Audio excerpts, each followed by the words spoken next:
Kami ingin kaya, Ki. Apa saja persyaratan pesugihan supaya kami cepat kaya, Ki? Ada 3 perjanjian yang tidak boleh dilanggar.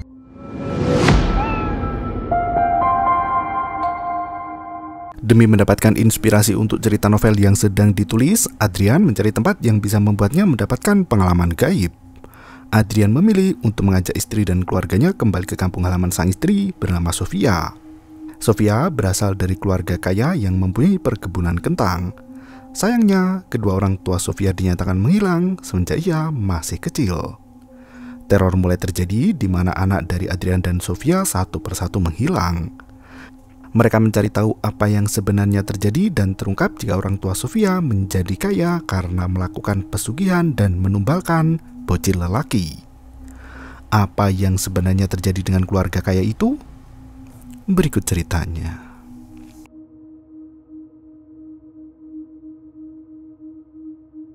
Kala itu di Bandung tahun 1958, sebuah perkebunan kentang terhampar luas dan membuat keluarga yang pengelola menjadi kaya raya. Malam itu di rumah sang pemilik kebun, Bu Wongso meminta suaminya untuk bergegas karena mereka harus pergi dari rumah itu. Semua barang benda berharga dimasukkan ke dalam koper termasuk perhiasan yang selama ini mereka dapatkan. Pak Wongso pergi meninggalkan istrinya untuk mengambil uang di kamar sebelah. Begitu meninggalkan kamar, Bu Wongso merasa aneh karena tiba-tiba tak terdengar suara dari suaminya. Ia memutuskan untuk keluar dari kamar dan mencari keberadaan sang suami. Rumah besar itu tampak mencekam di mana sebuah kentang tiba-tiba menggelinding ke arahnya.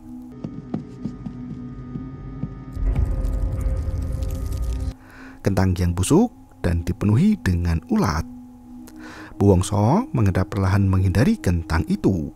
Ia terkejut ketika melihat ke lantai bawah sudah penuh dengan kentang yang berserakan di lantai. Di atas meja terdapat kuali kecil yang tengah merebus kentang. Tiba-tiba sosok dedemit yang muncul langsung menyerang Bu Wongso dan membuat wanita itu mati. Sementara Pak Wongso kebingungan mencari keberadaan istrinya yang tak ada di dalam kamar. Ia melihat pintu depan rumah terbuka dan lantai dipenuhi dengan kentang berserakan. Pak Wongso keluar dari rumah dan mengambil obor. Sembari berteriak memanggil istrinya, Pak Wongso pergi menuju ke dalam gudang penyimpanan kentang. Dalam gudang itu, sebuah kuali besar menyala dengan sendirinya.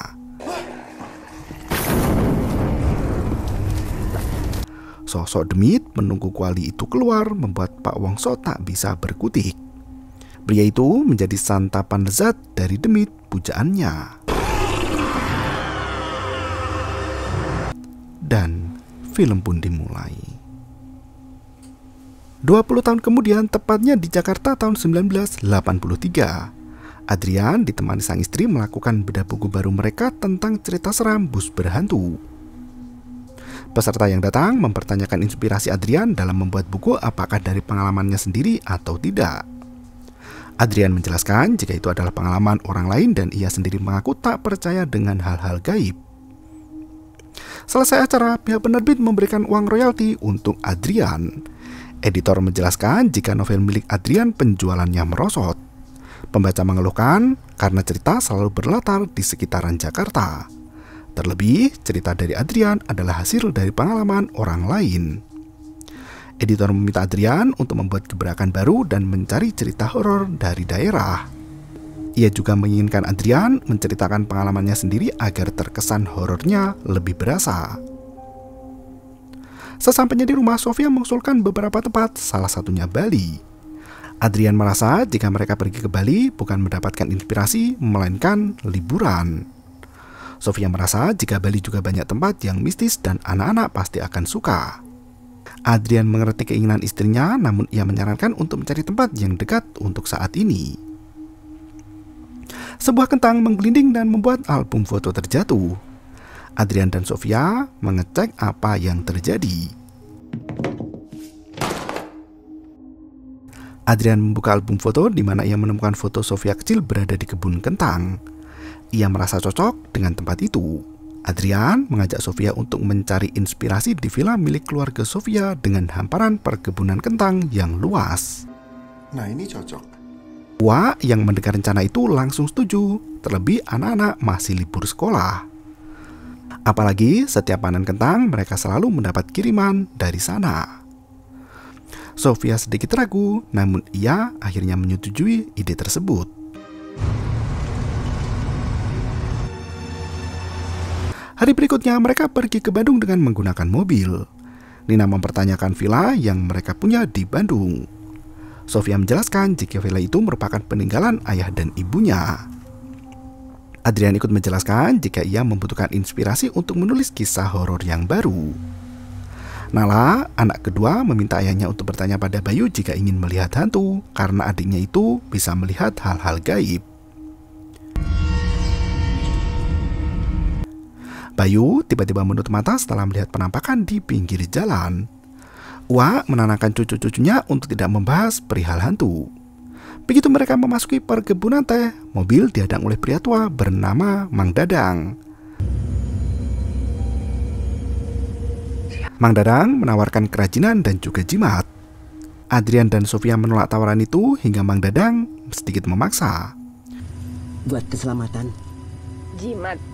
Mang Dadang mengingatkan untuk berhati-hati karena mereka orang baru dan banyak ritual yang tidak mereka ketahui. Yan, jalan Yan. Baik Pak, kami pasti akan hati-hati. Terima kasih untuk nasihatnya. Adrian tancap gas dan ia berjanji akan lebih berhati-hati. Begitu sampai di dalam rumah, Adrian dan keluarga disambut oleh Bidarti, pengelola sekaligus pengasuh Sofia ketika masih kecil dulu. Neng Sofi, kumaha kabarna da, Mang? Baik. Bidarti mempersilahkan Sofia untuk masuk ke dalam rumah. Sofia kagum dengan Bidarti yang mau tinggal dan merawat rumah tua itu. Bidarti menjelaskan jika ia sudah lama tinggal di tempat lain tak jauh dari kebun kentang. Adrian cukup heran dengan alasan Bidarti yang tidak mau tinggal di rumah dan memilih untuk bolak-balik. Bidarti mengatakan jika ia sudah tua dan hanya ingin kumpul bersama dengan keluarga. Mereka pun bergegas pergi menuju ke kamar masing-masing. Bayu dan Nina naik ke lantai 2. Ketika Nina pergi ke kamar sebelah, Bayu samar-samar melihat sosok anak kecil yang berdiri di ujung lorong.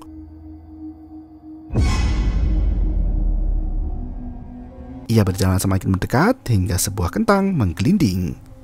Dalam kentang itu terdapat tulisan yang mengajak Bayu untuk bermain. Bayu yang ketakutan berlari menggedor pintu kamar Nina. Ia memberitahu jika ada yang mengajaknya untuk bermain. Nina menemani Bayu untuk melihat apa yang terjadi, namun tak ada siapapun di sana. Mereka kembali turun ke lantai bawah untuk menuju ke kebun kentang. Sementara itu, Sofia yang berada di dalam kamar mengaku alasannya selama ini tidak kembali ke villa itu adalah karena menghilangnya kedua orang tua tanpa jejak seperti ditelan bumi. Sofia mengaku tak ingin apa yang ia rasakan terjadi pada anak-anaknya. Adrian menenangkan istrinya dan mengatakan jika hal itu tak mungkin terjadi. Kanina nggak takut, pasti kakak yang paling banyak dapat kentangnya. Sementara di kebun, Bayu, Nina, dan Nala asik mencabut kentang. Sofia yang datang meminta Wak untuk beristirahat dan ia yang akan menjaga anak-anak. Bayu menggambar di sebuah kentang. Sofia mempertanyakan apa yang sedang anaknya lakukan. Bayu memberitahu jika yang menggambar anak yang dilihat dan berada di depan gudang. Di situ.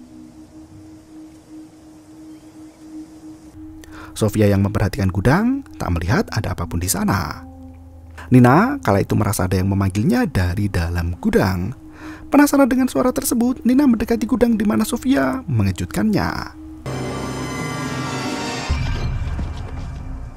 Nina memberitahu ibunya jika di dalam gudang ada sebuah kuali besar. Sofia dan ketiga anaknya masuk ke dalam. Sayangnya, Sofia mengaku tak tahu menahu kegunaan dari kuali besar itu. Ia melihat sekeliling dan menemukan sebuah foto. Sofia menjelaskan jika kuali itu dulu digunakan untuk memasak sup ketika panen tiba. Nina menggoda Bayu jika kuali besar itu bisa digunakan untuk memasak sang adik. Sofia mengajak anak-anaknya untuk pulang karena hari sudah hampir gelap. Ketika hendak kembali ke dalam rumah, Sofia mendengar sesuatu dari dalam kuali. Ia tak mempedulikan hal itu dan bergegas pergi.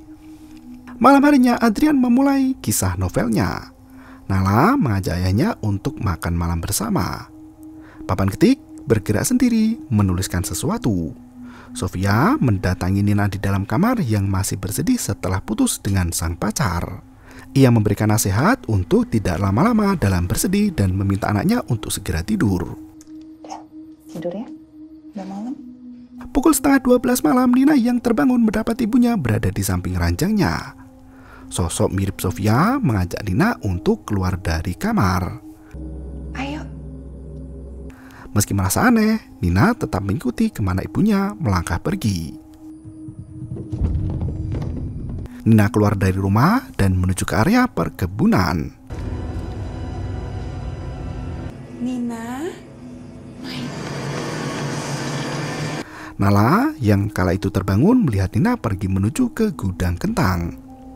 Sementara itu, Sofia yang asli masih berada di ruang kerja untuk membuat sketsa ilustrasi novel Adrian.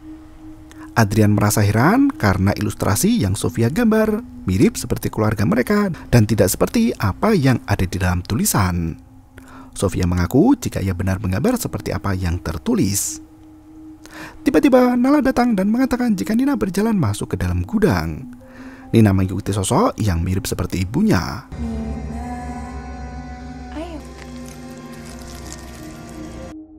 Ketika masuk ke dalam gudang, tungku menyala dengan sendirinya di mana sosok Sofia menghilang.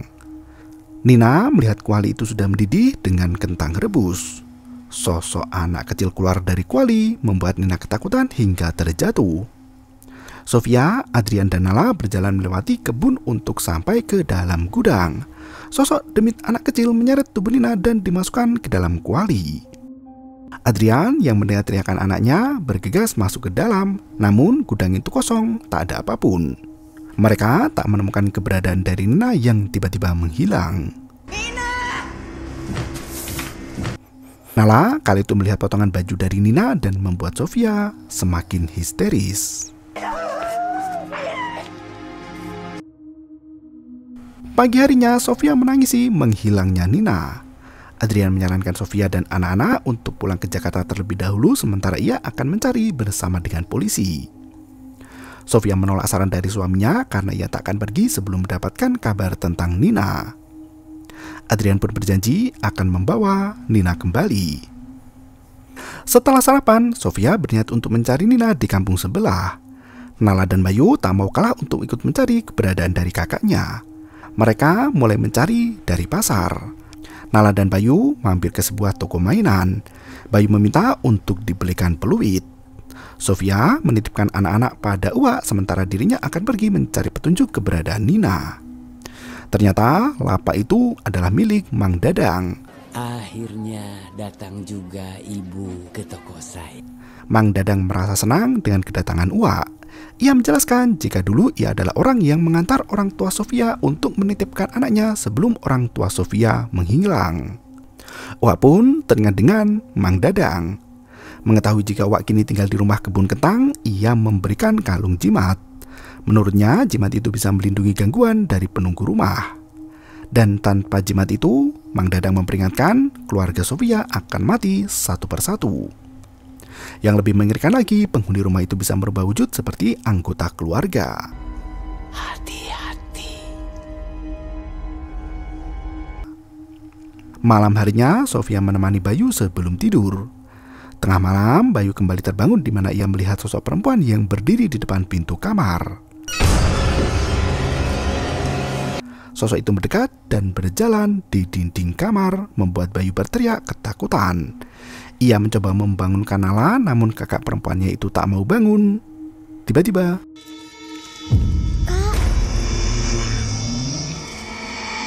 Sofia yang mendengar peluit bergegas naik ke kamar Bayu.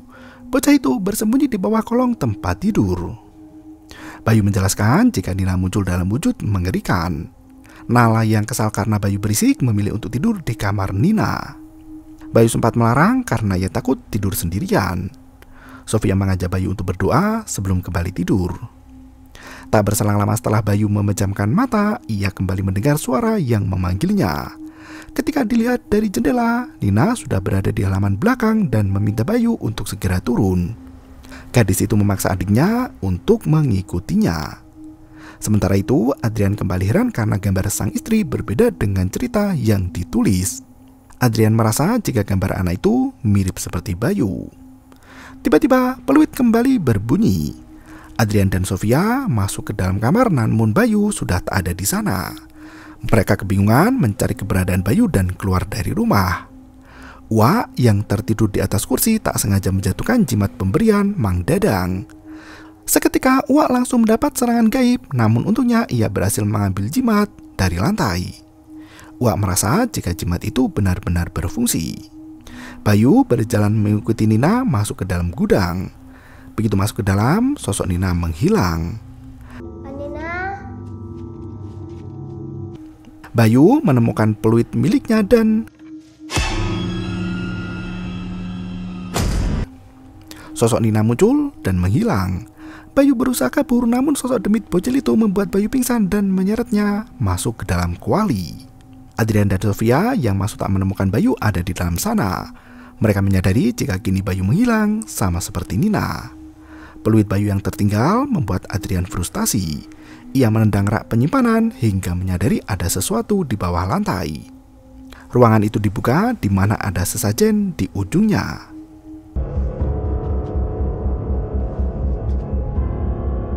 Pagi harinya polisi datang untuk mengambil sesajen yang ditemukan. Adrian meminta Bidarti untuk mengunci pintu dan jendela yang ada di dalam rumah. Wak memberitahu Sofia tentang Mang Dadang yang dulu pernah bekerja dengan orang tua Sofia. Wak menjelaskan tentang jimat di mana malam lalu ia mengalami gangguan dan jimat itu bisa membuatnya terbebas. Sofia sama sekali tak percaya dengan jimat-jimat itu dan meminta benda tersebut. Ia memilih untuk membuang jimat itu karena merasa hal tersebut tidaklah berguna.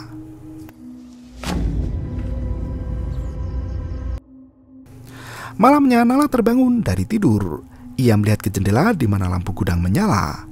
Ketika dilihat lagi, lampu mati dan Sofia mengejutkannya.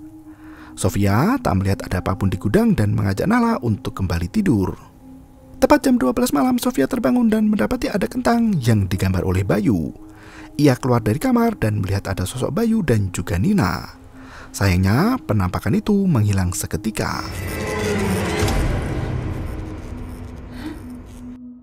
Wak yang ikut terbangun merasa ada yang janggal. Ia melongok ke kolong tempat tidur, ternyata sosok bocil mengerikan itu membuat keributan hebat di dalam kamar. Sofia menghampiri kamar Wak dan ia melihat sosok bocah kematian. Bocil itu memasukkan tangan ke dalam mulut Wak dan menyerang Sofia hingga terkapar. Adrian yang mendengar keributan itu menghampiri dan membantu istrinya yang tak berdaya. Wak kala itu sudah tak sadarkan diri di lantai kamar. Pagi harinya dokter datang untuk memeriksa keadaan dari Wak Mira.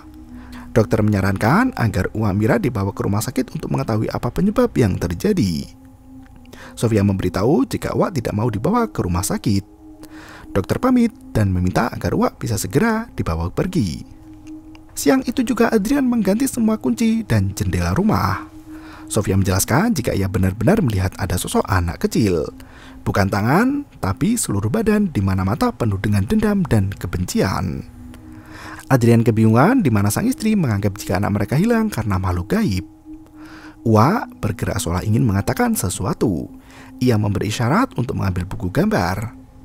Adrian heran dengan apa yang ada di dalam buku gambar itu. Sofia sendiri mengaku jika ia sama sekali tak menyadari telah menggambar tersebut.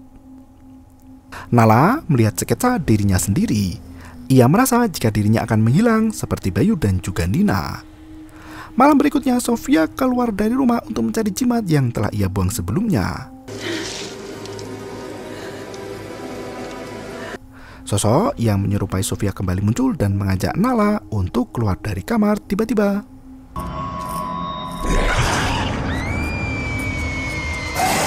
Ratusan kentang menggelinding di lantai atas dan mengubur Nala. Adrian dan Sofia berusaha menolong anak mereka hingga terlihat ada sebuah ruang bawah tanah. Mereka berdua turun dan melihat ada banyak mayat yang berserakan di lantai. Nala terlihat di ujung ruangan tengah digerayangi oleh sosok mengerikan. Adrian dan Sofia berusaha membebaskan anak mereka, namun sayang mayat-mayat itu mulai menyerang. Sofia menggunakan jimat di mana makhluk mengerikan itu menghindar. Mereka berhasil membawa Nala keluar dari ruang bawah tanah itu. Di dalam rumah sudah berantakan di mana banyak kentang yang berserakan. Uak memberi syarat jika ia ingin berbicara.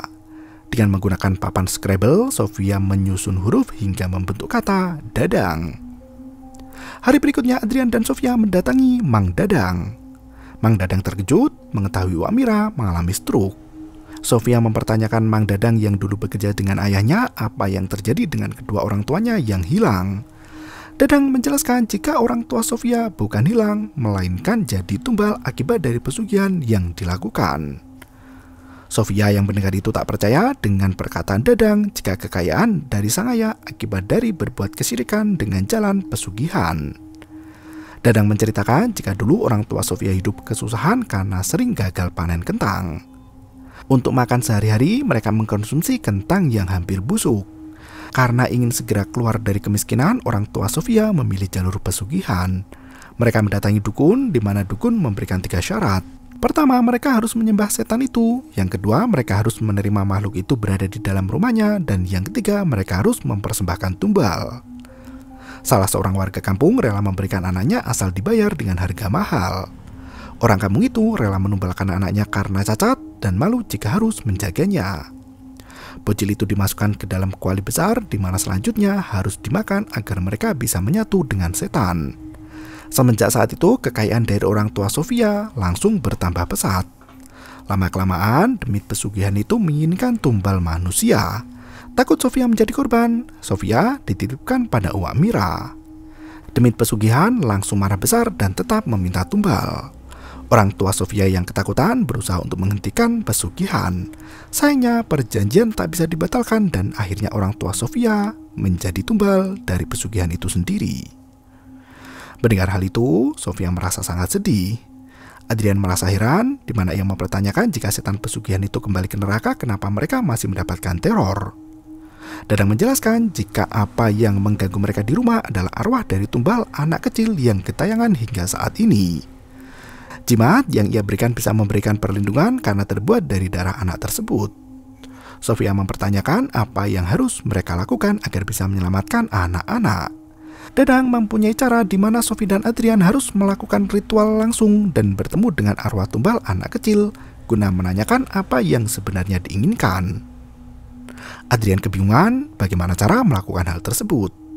Mang Dadang memberikan sebuah buku catatan cara menjalankan ritual. Adrian mempertanyakan kenapa tidak Mang Dadang saja yang membantu melakukan ritual tersebut. Dengan tangan gemetar, Mang Dadang menjelaskan jika ia tak bisa melakukan hal itu. Arwah anak kecil itu ingin balas dendam pada semua orang yang terlibat dalam pesugihan tersebut. Mang Dadang mengaku jika dukun yang memberikan pesugihan pada orang tua Sofia adalah dirinya sendiri. Awalnya ia mengaku kasihan dan ingin membantu orang tua dari Sofia. Ia menyesal dan meminta Sofia untuk segera melakukan ritual sebelum ada korban jiwa lagi. Dengan menggunakan petunjuk dari Mang Dadang, Adrian dan Sofia mulai ritual di dalam gudang. Mereka dilarang menengok ke belakang apapun yang terjadi. Setelah membaca mantra, tungku api menyala dengan sendirinya. Tidak boleh menengok ke belakang. Pertemukanlah aku dengan dia. Sosok bocil kematian keluar dari tungku yang mendidih menanyakan maksud dari ia dipanggil. Sofia memberitahu jika ia ingin anaknya kembali. Bocil tumbal itu menjelaskan jika apa yang terjadi adalah karena ulah dari kedua orang tua Sofia. Ia dijadikan tumbal dan tidak diterima di surga ataupun neraka. Ia tak terima menjadi gentayangan dan berniat membalas dendam pada semua orang yang telah melakukan ritual pesugihan dan menumbalkannya. Sofia terus memohon agar anak-anaknya dibebaskan. Bocah tumbal itu memberi syarat. Ia akan mengembalikan Nina dan Bayu asalkan Sofia membawa ibunya yang telah menumbalkannya. Waktu untuk memberikan ibunya adalah sampai malam berikutnya karena jika tidak mereka semua akan mati. Sementara itu di tempat lain, Mang Dadang terbangun dari tidurnya karena merasakan ada yang tak beres. Ia membangunkan istrinya, namun ketika selimut dibuka, istrinya berubah menjadi kentang. Dadang pergi ke ruangan lain dan melihat sang istri telah mati di atas langit-langit. sosok bocil tumbal kematian itu muncul dan langsung menyerang Dadang dan membunuhnya seketika. Sofia mendatangi Uwa dan menanyakan apa yang sebenarnya terjadi. Uwa mengisyaratkan jimat untuk dimasukkan ke dalam mulutnya. Setelah jimat itu masuk, beberapa kentang keluar dari mulut Uwa. Uwa bisa bicara kembali dengan normal. Ia menjelaskan telah berdiskusi dengan Dadang sebelumnya dan mempertanyakan kenapa anak itu tidak balas dendam dengan sang ibu. Dadang waktu itu mengatakan jika sang ibu selalu melakukan ritual untuk menyelamatkan diri dari dendam anaknya. Sang ibu selalu memberikan sesajen setiap minggu untuk melindungi dirinya sendiri. Sesajen itu membuyarkan pandangan dari si anak tumbal. Jika sesajen itu hancur, maka sang ibu akan ketahuan. Sofia teringat dengan sesajen yang ada di bawah ruang gudang. Uwa segera mengajak untuk pergi ke sana. Sementara itu, sosok bocil kembali menjelma menjadi Sofia. Anak itu meminta Nala dan Adrian untuk ikut dengannya dan melepas jimat yang terpakai. Sofia mengajak untuk masuk ke ruang bawah tanah. Nala ketakutan, namun sang ayah menenangkannya. Sofia yang asli masuk ke dalam gudang bersama dengan Uwa. Mereka masuk ke dalam ruang bawah tanah yang berada di belakang kuali. Anehnya, sudah ada sesajen di dalam sana, padahal Sofia merasa sudah membersihkannya kemarin. Sementara itu, Adrian dan Nala masuk mengikuti sosok Sofia. Mereka merasa tak curiga sama sekali. Sofia dan Uwa bertanya-tanya siapa yang membuat sesajen itu lagi. Mereka menyadari jika Bidartilah yang selama ini bisa keluar masuk rumah tanpa mereka curigai. Ternyata Bidarti dulu telah menumbalkan anaknya dan juga melakukan ritual setiap minggu untuk menghindari amukan dari korban pesugihan. Adrian dan Nala mendapatkan serangan gaib. Mereka berusaha untuk kabur dari kejaran sosok demit yang ada. Sofia pun mengeluarkan semua sesajen dan membakarnya di dalam gudang. Ia kembali masuk ke dalam rumah dan mencoba menyelamatkan suami dan anaknya. Sofia memberitahu bocil tumbal jika ia sudah mengetahui siapa ibu dari anak itu. Setelah sesajen terakhir dibakar, bocil itu menghilang. Adrian dan Nala berhasil selamat dari amukan gaib. Mereka mencari keberadaan dari Bayu dan Nina yang berada di area perkebunan. Malam itu juga, tanpa basa-basi, Adrian langsung memutuskan untuk pergi dari rumah itu. Bidarti yang berada di dalam rumahnya kini mendapat teror dari arwah anaknya. Rumah itu dipenuhi kentang dan sosok bocil tumbal membalaskan dendam yang selama ini ia simpan.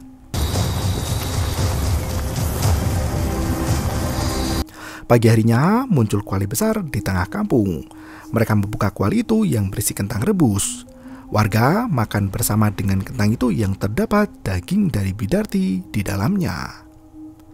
6 bulan kemudian, Adrian berhasil meluncurkan buku dari hasil pengalamannya sendiri dan diberi judul Rumah Kentang. Dan film pun berakhir. Di balik aroma kentang yang menyeruak tersimpan kisah kelam yang tak pernah benar-benar terkubur. Rumah Kentang The Beginning bukan sekedar horor tentang arwah penasaran, tapi juga tentang luka masa lalu yang bisa menghantui generasi berikutnya bila tidak pernah diselesaikan. Dari sini kita belajar bahwa keberanian menghadapi trauma dan mengungkap kebenaran seringkali menjadi kunci untuk membebaskan diri dari ketakutan. Pada akhirnya, horor paling nyata bukan hanya datang dari hantu, melainkan dari rahasia gelap yang kita sembunyikan sendiri. Terima kasih dan sampai jumpa. Yaw, yaw, yaw, bermau, itu ketarep.